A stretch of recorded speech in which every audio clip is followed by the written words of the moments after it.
cozy Noah vibes, a magical journey with a jinn. Welcome to Cozy Noah Vibes, where we listen, relax, and get sleepy. I'm your host, Noah, and it's a pleasure to have your company. Tonight, we'll be rejoining a young woman named Aaliyah going on a magical journey through the kingdom of Walid. It's a magical land of beautiful mountains, fertile valleys, picturesque villages, and one bustling city in the center of the kingdom. The first time we met Aaliyah, she followed a group of thieves into a cave where she found treasure protected by a jinn. If you haven't heard the first story yet, called The Cave of Treasure, you can still listen to this one tonight and revisit the first another time. Relaxation. If you haven't already done so, put any physical distractions to one side. Lay in a position that allows you to breathe deeply and slowly. Relax your jaw, relax your shoulders, your legs, and any other areas where tension tends to hang around. Gradually slow your breathing, drawing the air in and noticing your chest and stomach expand gently. Release the air back out as the weight of your body sinks further into bed. As you enjoy that feeling of slowing down, imagine that the air you are breathing in is enveloping you in a sense of peace and tranquility. With the out-breath, let go of anything disruptive tension in the muscles and business ends in the mind. Breathe calm, release tension. Bit by bit, your whole being becomes immersed in nothing but peace. There's no rush either, so just take your time, gradually drifting into that sense of calm. Feel the softness of your pillow supporting your head as you let all the worries and concerns of the day fade away. Continue to relax and make your way into sleep as I hand over to Aaliyah for tonight's story. Aaliyah Bubba lives in a one-room cottage in the village of Bisps with her parents. Aaliyah is an artist and carves beautiful objects out of which she collects in an ancient olive grove nearby. Her parents are also artists in their own way. Her mother bakes delicious loaves of bread, and her father weaves intricate baskets. All three sell their wares at markets in Bisps and surrounding villages. The family is not wealthy, but they have everything they need. They're happy in their humble cottage in their small village. Aaliyah has a secret, though. About a month ago, while searching for a good piece of olive wood to carve, she found a magical cave. Inside were piles of glittering treasure and the mighty jinn. Since Aaliyah hadn't stolen any treasure, the jinn let her go and even conjured a perfect piece of olive wood for her carving. Since then, Aaliyah has returned to the cave a few times. She's never again used the magic words to open the door, but she leaves gifts just outside for the jinn. She feels the jinn might be lonely guarding the cave all the time with no one to talk to. Once, Aaliyah left some of her mother's delicious bread. After she put it down on the ground, it disappeared with a slight whoosh and a shimmer. Another time, she brought one of her father's beautifully woven baskets. Again, with a whoosh and a shimmer, the gift disappeared.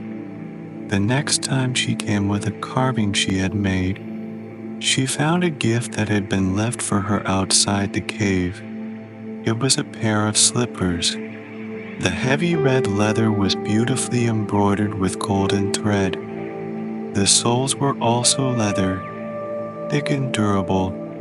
She could wear these in the worst of weather. and her fee would be protected, but Aaliyah could also wear them to a formal party and be envied. She tried them on, and of course, the slippers fit perfectly. They were made by a jinn. After all, Aaliyah smiled in gratitude toward the cave entrance, imagining the jinn watching her from the other side of the magical door. She thanked him for the beautiful slippers and put her carving on the ground. Whoosh, shimmer, it disappeared, just like her other offerings. For the next couple of weeks, Aaliyah and her parents were busy traveling to surrounding village markets. It was busy but worthwhile. At each market stop, her mother pulled out the small clay oven from the wagon to bake fresh loaves. The comforting scent of baking bread attracted people to their tent, and bread customers almost always bought a carving or a basket to sometimes both. The family is finally home, having sold most of their wares. It's almost fall, and the busy market season is coming to a close. Aaliyah is glad of the slower pace in the fall and winter. It allows her time to carve more figures and restock for the upcoming summer season. To accomplish that, Aaliyah needs more olive wood. The next morning is bright and sunny, with only a few small clouds. She puts on her beautiful slippers and calls to her dog, KLB. The two set off toward the ancient olive grove to collect wood. Aaliyah also has a gift for the jinn. Of course, this time, it's a small pot of honey that she bought from another market stall in a neighboring village. Aaliyah and KLB wend their way among the old trees, with their twisted trunks and dusty oval-shaped leaves. It's quiet in the grove, and it seems they have the whole place to themselves. A few birds hop along the ground, searching for bugs to eat. Others sit in the low branches, singing for a mate. As they approach the jinn's cave, Aaliyah sees that something is different. The cave is open. Previously, someone had to say magic words to make the rock wall disappear and reveal the cave. But now, there is no barrier. Aaliyah walks slowly to the opening and peers inside. She sees nothing but a dark tunnel and hears no noise from within. Aaliyah is worried about the jinn, so she decides to go inside. The last time she entered, torches automatically lit up the path. This time, though, there are no magical lights guiding her, but there is enough light coming through the entrance that she can make her way down the long tunnel to the main treasure room. It grows brighter as she approaches the large space. Aaliyah looks up and notices a small opening in the ceiling, letting in some light. What that light reveals is a vast room, completely empty.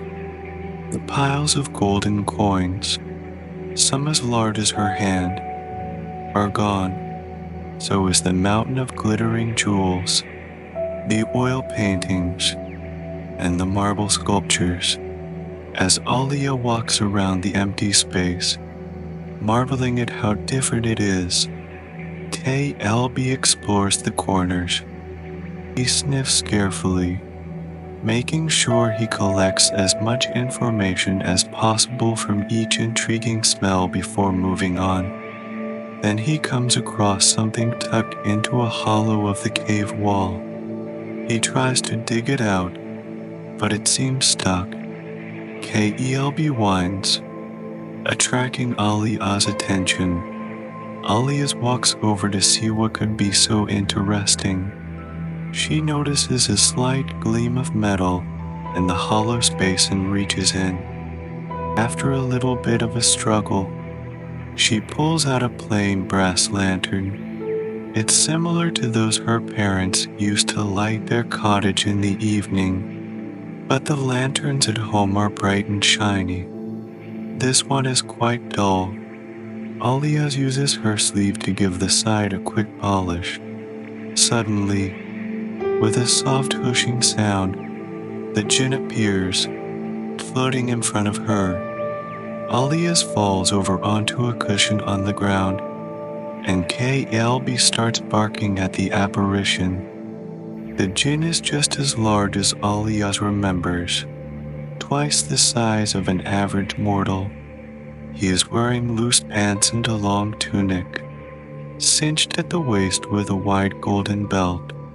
He's floating a few feet off the floor and smiles down at Aaliyah, who stares back, her eyes and mouth wide open in wonder. KLB continues barking until the jinn looks at him and, with a snap of his fingers, produces a nice meaty bone that he throws to the dog. KLB immediately loses interest and the jinn busies himself with the special treat. Aaliyah is happy to see her friend but wants to know what happened in the cave. When she is over her surprise, she asks him to explain. The jinn tells her the thieves who had been using the cave to store their stolen treasure suspected that someone had found out about it. As the cave's guardian, it was his responsibility to guard their plunder. He told them nothing about Aaliyah's previous visit because he didn't want to endanger her. But when the thieves left, one stayed behind to watch the cave and saw her leave the gifts. The jinn had to confess but told them Aaliyah's took nothing from the cave. The thieves couldn't trust the jinn anymore. They imprisoned him in the lantern and moved all their stolen goods to another secret location somewhere in the kingdom of Walid, leaving the jinn trapped until Aaliyah released him. The jinn is happy to be out of the lantern, but he is unsure what to do next. He is free of his obligation to the thieves and can now choose for himself. Should he stay in the cave? It's been his home for many decades. Or he could do what other free jinns do, play tricks on mortals. Aaliyah doesn't think that's a very nice plan and asks if there is anything he's ever dreamed of doing that doesn't involve playing tricks on humans. The jinn says he's always wanted to travel and see the whole kingdom of Walid. Aaliyah claps her hands with joy. She also yearns to travel. She spent her whole life in and around Bisbs, never seeing the grand city of Zamarrad or other places from travelers. Aaliyah and the jinn decide to travel together. The jinn conjures a magical carpet that will carry them wherever they wish to go. He instructs Aaliyah to sit on the carpet and lifts KLB up with her. He promises the dog he'll get another bone if he's well behaved on the trip. As the jinn directs the carpet to lift off the ground, Aaliyah feels a thrill of excitement mixed with a bit of fear. The feeling of flying is amazing. And soon, the familiar landscape of Bisp disappears behind them.